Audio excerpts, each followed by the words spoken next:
Subscribe பண்ணாதவங்க subscribe பண்ணுங்க. அப்படியே பக்கத்துல இருக்க பெல் ஐகானையும் பிரஸ் பண்ணுங்க.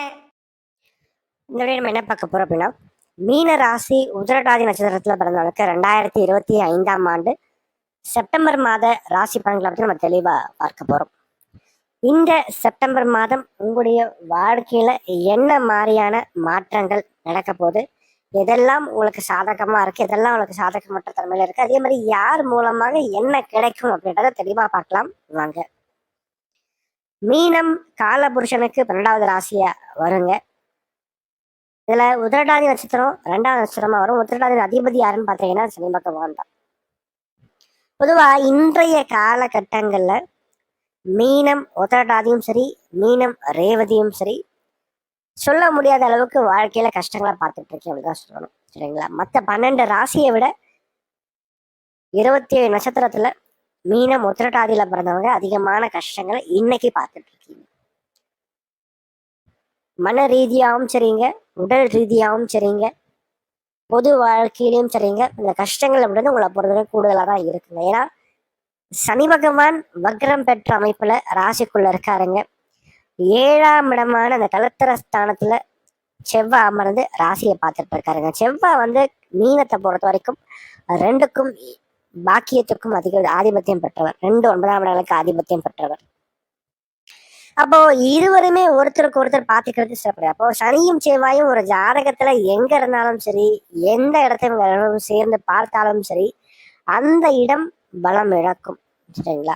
அப்போ இந்த காலகட்டத்தை பொறுத்த வரைக்கும் ராசியையும் 7ஆம் தொடர்பு கொள்ளும் போது எண்ணங்கள் தடுமாறும், குழப்பங்கள் அதிகமாக இருக்கும். என்ன செய்யறது ஏது செய்யறதே தெரியாம ஏதோ கண்ணை மூட்டு கொடுத்தாம் போக்குல ஒரு காரியத்துல இறங்கிட்டு ஒரு விஷயத்தை செஞ்சுட்டு அதன் பிறகு பிரச்சனையிலேயே மாட்டிப்பீங்க, யோசிப்பீங்க. சரிங்களா? அப்ப இந்த காலகட்டங்கள் நீங்க சுயமா எந்த ஒரு முடிவு எடுத்தாலும் அது சரியாக வராது, அது பிரச்சனையில தான் போய் முடியும். 2வது, ஒரு மாதிரி குழப்பத்தோடயே இருப்பீங்க, ஸ்ட்ரெஸ்ஸோடயே இருப்பீங்க. எதைக்கு எடுத்தாலும் ஏதாச்சும் ஒரு பிரச்சனை அப்படின்ட்டு வந்துட்டே இருக்கும். ஒண்ணு மேல ஒண்ணு போனா இன்னொன்னு வந்துட்டே இருக்கும். குடும்ப வாழ்க்கையிலையும் பாத்தீங்கன்னா கணவன் மனைவி இடையே அந்த அளவுக்கு புரிதலும் குறைவாக இருக்கும். நீங்க எவ்வளவுதான் இணக்கமான ஒரு கணவன் மனைவியா இருந்தாலும் சரிங்க, இந்த காலகட்டங்கள்ல ஒரு இக்கண்ணா அப்படின்றது 2 பேர்ல கண்டிப்பா வந்திருக்கும். சரிங்களா?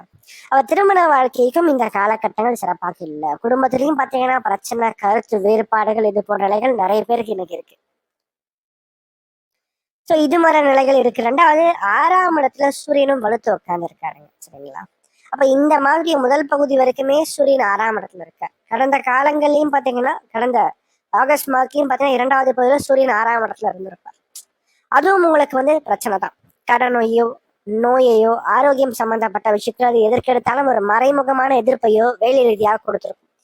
அதிகமான வேலை, குறைவான சம்பளம், அதிகமான நேரம் உழைக்கிற மாதிரி இருக்கும். ஒரு 8 மணி நேரம் வேலை செய்யறதுல 10 மணி நேரம் 12 மணி நேரம் வேலை செய்கின்ற தன்மைகளை இது கொடுத்துருக்கும் அப்படின்னு சொல்லலாம். ஸோ இவ்வாறாக பிரச்சனைகள் இருந்த உங்களுக்கு இந்த செப்டம்பர் மாத முதல் பகுதியிலையும் இந்த பிரச்சனைகள் தொடரும். 2வது பகுதியிலிருந்து தான் மெல்ல மெல்ல மாற்றங்களானது நடக்க ஆரம்பிக்கும்.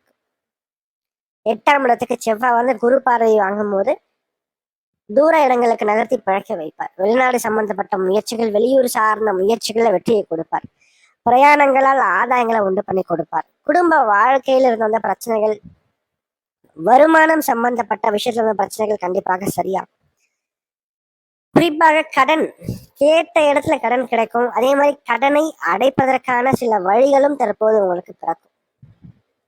2வது, ராசிக்கு 5ஆம் இடத்துல சுக்கிரன் இருக்காருங்க. காதல் போன்ற விவகாரங்கள்ல பெரும்பாலும் கொஞ்சம் தள்ளி இருக்கிறது சிறப்பா இருக்குங்க. சரிங்களா? குறிப்பா எப்பவுமே அந்த 7.5 சனி அஷ்டமம் நடக்கும் போது இந்த காதல் வாழ்க்கையை விட்டு கொஞ்சம் விலகி வர்றது நல்லதுங்க. அதுக்குள்ளே நீங்க ஊறி போயிட்டீங்கன்னா பின்னாடி கொடுத்து கெடுக்கும். அதனாலதான் எப்பவுமே இத்தகைய ஜென்மச்சு நடக்கின்ற காலகட்டங்கள காதல் வாழ்க்கையில இருந்து விலகி வந்துடணும், கொஞ்சம் தள்ளியாச்சும் இருக்கணும். சரிங்களா? அளவோட இருந்துக்கணும். அது மட்டும் இல்லாம குரு பகவான் 4ஆம் இடத்துல இருக்காருங்க. மாணவர்களை பொறுத்த வரைக்கும் படிப்புல சின்ன சின்ன டிஸ்ட்ராக்ஷன், கவனச்செலவுகள் இருந்தாலும் கூட ஓரளவுக்கு முன்னேறி வந்துருவீங்க. சரிங்களா? அதை பெருசா கவலைப்படாதீங்க. 2வது, ராசிக்கு 7ஆம் இடத்துல இந்த மாதம் 2வது பகுதியில புதன் உச்சம் பெறுவார். சனி பார்வையை வாங்கியிருப்பாருங்க. சூரியனோடையும் சேர்ந்திருப்பாருங்க. இது கொஞ்சம் சிறப்பு கிடையாதுங்க. முடிஞ்ச வரைக்கும் மனைவி கிட்டயும் அது கணவன்கிட்டயும் கொஞ்சம் விட்டு கொடுத்து போங்க. ஏன்னா அவங்களுடைய டாமினேஷன் கொஞ்சம் அதிகமா இருக்கும். அவங்க சொல்றதை கேட்டு எல்லாத்துக்கும் சரி சரின்னு சொல்லிட்டு போயிடுங்க. நீங்களா ஒரு முடிவு எடுக்காதீங்க, ஒரு விஷயத்த செய்யாதீங்க.